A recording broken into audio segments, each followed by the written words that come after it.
ஓம் சாந்தி 1-5-2025 காலை முரளியின் சாரம். பாபா சொல்கிறார், இனிமையான குழந்தைகளே, நீங்கள் எல்லையற்ற தந்தையிடமிருந்து எல்லையற்ற ஆஸ்தியை பெற வந்துள்ளீர்கள். இங்கு எல்லைக்கு உட்பட்ட எந்த விஷயமும் கிடையாது. நீங்கள் மிகுந்த உற்சாகத்துடன் அல்லது ஆர்வத்துடன் தந்தையை நினைத்தீர்கள் என்றால் பழைய உலகம் மறந்து போய்விடும். கேள்வி: எந்த ஒரு விஷயத்தை நீங்கள் திரும்ப திரும்ப அரைத்து, அதாவது சிந்தனை செய்து தன்னை பக்குவப்படுத்திக் கொள்ள வேண்டும்? பதில்: நாம் ஆத்மாக்கள் ஆவோம். நாம் பரமாத்மா தந்தையிடமிருந்து ஆஸ்தியை பெற்று கொண்டிருக்கின்றோம். ஆத்மாக்கள் அனைவரும் குழந்தைகள் ஆவோம். பரமாத்மா தந்தை ஆவார். இப்பொழுது குழந்தைகள் மற்றும் தந்தையிடையே மேளா, அதாவது சந்திப்பு நடக்கின்றது. இந்த விஷயத்தை திரும்ப திரும்ப அரைத்து தனக்குள் பக்குவப்படுத்திக் கொள்ளுங்கள். எந்த அளவு நீங்கள் ஆத்ம உணர்வுடையவர்களாக ஆகிக்கொண்டே செல்வீர்களோ அந்த அளவு தேக அபிமானம் நீங்கிக் கொண்டே போகும். பாடல்: யார் தலைவனுடன் கூட இருக்கிறார்களோ அவர்களுக்கு ஞான மழை. ஓம் சாந்தி. நாம் பாபாவின் கூடவே அமர்ந்துள்ளோம் என்று குழந்தைகள் அறிவார்கள். இவர் உயர்ந்ததிலும் உயர்ந்த தந்தை. அனைவருக்கும் பாபா, அனைவருக்கும் தந்தையாவார். தந்தை வந்து விட்டுள்ளார்.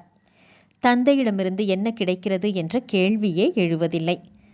தந்தையிடமிருந்து கிடைப்பதே ஆஸ்தியாகும். இவர் அனைவருடைய எல்லையற்ற தந்தை ஆவார். அவரிடமிருந்து எல்லையற்ற சுகம், எல்லையற்ற சொத்து கிடைக்கிறது. அது எல்லைக்கு உட்பட்ட சொத்து ஆகும். ஒருவரிடம் 1000, மற்றவரிடம் 5000 இருக்கும். ஒருவரிடம் 10, 20, 50 கோடி, 100 கோடி கூட இருக்கும். இப்பொழுது அவர்களோ அனைவரும் லௌகிக தந்தைகள் ஆவார்கள் மற்றும் எல்லைக்குட்பட்ட குழந்தைகள் ஆவார்கள். நாம் எல்லையற்ற தந்தையிடம் எல்லையற்ற ஆஸ்தியை பெறுவதற்காக வந்துள்ளோம் என்று இங்கு குழந்தைகளாகிய நீங்கள் புரிந்துள்ளீர்கள். உள்ளத்தில் விருப்பம் இருக்கும் தானே? பள்ளிக்கூடத்தை தவிர வேறு சத்சங்கம் ஆகியவற்றில் எந்த ஒரு விருப்பமும் இருப்பதில்லை.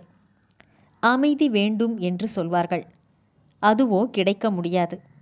நாம் புதிய உலகத்திற்கு அதிபதி ஆவதற்காக வந்துள்ளோம் என்று இங்கு குழந்தைகளாகிய நீங்கள் புரிந்திருக்கிறீர்கள். இல்லை என்றால் இங்கு ஏன் வர வேண்டும்?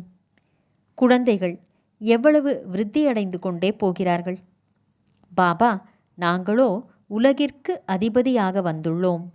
எல்லைக்கு உட்பட்ட எந்த விஷயமும் கிடையவே கிடையாது என்று கூறுகிறீர்கள். பாபா, நாங்கள் உங்களிடமிருந்து எல்லையில்லாத சொர்க்கத்தின் ஆஸ்தியை பெறுவதற்காக வந்துள்ளோம். கல்பகல்பமாக நாங்கள் தந்தையிடமிருந்து ஆஸ்தி பெறுகின்றோம். பிறகு அதை மாயை என்ற பூனை வந்து பறித்து விடுகிறது. எனவேதான் இதற்கு வெற்றி தோல்வியின் விளையாட்டு என்று சொல்லப்படுகிறது. தந்தை வந்து குழந்தைகளுக்கு புரிய வைக்கின்றார். குழந்தைகளும் வரிசை கிரமமாக புரிந்துள்ளார்கள். இவர் ஒன்றும் சாது சந்நியாசி அல்ல. நீங்கள் எந்த மாதிரி துணியை அணிந்திருக்கிறீர்களோ அதே போலத்தான் இவரும் அணிந்துள்ளார்.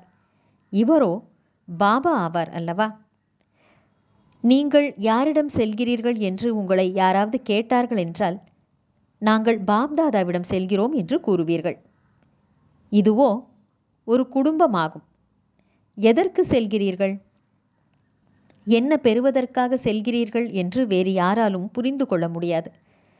நாங்கள் பாப்தாதாவிடம் செல்கிறோம், ஆஸ்தி அவரிடமிருந்து கிடைக்கிறது என்று வேறு யாரும் கூற முடியாது. பாட்டனாரின் ஆஸ்திக்கு அனைவரும் அதிகாரி ஆவார்கள். சிவபாபாவின் அழிவற்ற குழந்தைகளாக ஆத்மாக்கள் இருக்கவே செய்கிறார்கள். பிறகு பிரஜாபிதா பிரம்மாவுடையவராக ஆகும்போது நீங்கள் அவருக்கு பேரன் பேத்திகள் ஆவீர்கள். இப்பொழுது நாங்கள் ஆத்மாக்கள் ஆவோம் என்பதை நீங்கள் புரிந்துள்ளீர்கள். இதையோ மிகவும் உறுதியாக மனதில் நிறுத்த வேண்டும். ஆத்மாக்களாகிய நாம் பரமாத்மா தந்தையிடமிருந்து ஆஸ்தியை பெறுகின்றோம். ஆத்மாக்களாகிய நாம் தந்தையை வந்து சந்தித்துள்ளோம். இதற்கு முன்பு சரீர உணர்வு இருந்தது. என்னென்ன பெயர் உடையவர்கள்தான் சொத்து பெறுகிறார்கள்.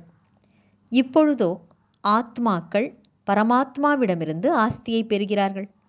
ஆத்மாக்கள் குழந்தைகள் ஆவார்கள். பரமாத்மா தந்தை ஆவார். குழந்தைகள் மற்றும் தந்தையின் சந்திப்பு வெகு காலம் கழித்து நடைபெறுகிறது. ஒரே ஒரு முறை. பக்தி மார்க்கத்தில் பின் அநேக செயற்கையான மேளாக்கள் நடந்து கொண்டே இருக்கின்றன. இது எல்லாவற்றையும் விட அற்புதமான மேளாவாகும். ஆத்மாக்கள் பரமாத்மா வெகு காலமாக பிரிந்திருந்தனர். யார்? ஆத்மாக்களாகிய நீங்கள்தான். ஆத்மாக்களாகிய நாம் நமது ஸ்வீட் சைலன்ஸ் ஹோம், அதாவது இனிமையான அமைதி நிறைந்த இல்லத்தில் இருப்பவர்கள் ஆவோம் என்பதையும் நீங்கள் புரிந்துள்ளீர்கள். இப்பொழுது இங்கு உங்களது பாகத்தை நடித்து நடித்து களைத்து போய்விட்டீர்கள். நல்லது. தாரணைக்கான முக்கியமான சாரம். 1. யோக பலத்தின் ஆற்றல் மூலமாக தங்களது கர்மேந்திரியங்களை குளிர்ச்சியாக ஆக்கிக்கொள்ள வேண்டும். தன் வசப்படுத்தி வைக்க வேண்டும். தீய விஷயங்களை கேட்கவும் கூடாது, பேசவும் கூடாது. எந்த விஷயங்கள் விருப்பமில்லாதவையோ அவற்றை ஒரு காதால் கேட்டு மறு காதால் வெளியேற்றிவிட வேண்டும். 2.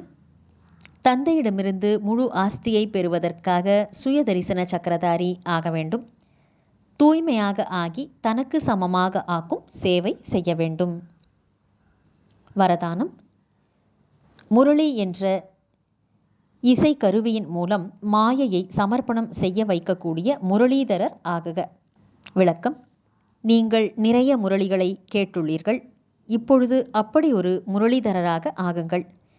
அதாவது மாயை நிரந்தரமாக உங்களிடம் சமர்ப்பணம் ஆகிவிட வேண்டும்.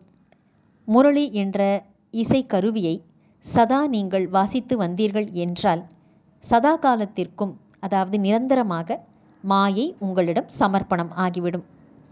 மாயை என்பது காரணம் என்ற முக்கியமான ரூபத்தில் வருகிறது. அதாவது சாக்குப்போக்குகள் என்ற முக்கிய ரூபத்தில் வருகிறது. எப்பொழுது முரளி மூலமாக காரணத்திற்கு நிவாரணம் கிடைத்து விடுகிறதோ அப்பொழுது சதா காலத்திற்கும் மாயை முடிவடைந்து விடுகிறது. காரணம் முடிவுக்கு வருகிறது என்றால் மாயை முடிவுக்கு வருகிறது என்று பொருள். ஸ்லோகன். அனுபவத்தின் சொரூபம் ஆகுங்கள். அப்போது முகத்தின் மூலமாக அதிர்ஷ்டம் நிறைந்த விதியின் ஜொலிப்பு தென்படும். அனுபவத்தின் சொரூபமாக ஆகுங்கள். அப்பொழுது உங்கள் முகத்தின் மூலம் அதிர்ஷ்டசாலியின் ஜொலிப்பு தென்படும். நல்லது. இனிமையிலும் இனிமையான, காணாமல் போய் வெகு காலம் கழித்து தேடி கண்டெடுக்கப்பட்டுள்ள செல்லமான குழந்தைகளுக்கு தாயும் தந்தையுமான பாப்தாதாவின் அன்பான நினைவுகள் மற்றும் காலை வணக்கம். ஆன்மீக குழந்தைகளுக்கு ஆன்மீக தந்தையின் நமஸ்காரம். ஆன்மீக தந்தைக்கு ஆன்மீக குழந்தைகளின் நமஸ்காரம். அவ்யக்த சமிக்கை. ஆன்மீக ராயல் தன்மை மற்றும் தூய்மையின் ஆளுமையை தாரணை செய்யுங்கள். ஆன்மீக ராயல்டி மற்றும் பியூரிட்டி, அதாவது தூய்மையின் ஆளுமையை தாரணை செய்யுங்கள். சங்கமயுக பிராமண வாழ்க்கையின் சிறப்பு தன்மையே தூய்மையாகும். இல்லறத்தில் இருந்து கொண்டே அசுத்தத்தை துறவரம் செய்திருப்பது, கனவில் கூட அசுத்தமான எண்ணங்களில் இருந்து விடுபட்டிருப்பது என்பது உலகத்திற்கு சவால் விடுவதற்கான சாதனமாகும். இதுவே பிராமணர்களாகிய உங்களுடைய ஆன்மீக ராயல்டி மற்றும் பர்சனாலிட்டி ஆகும். நல்லது. ஓம் சாந்தி.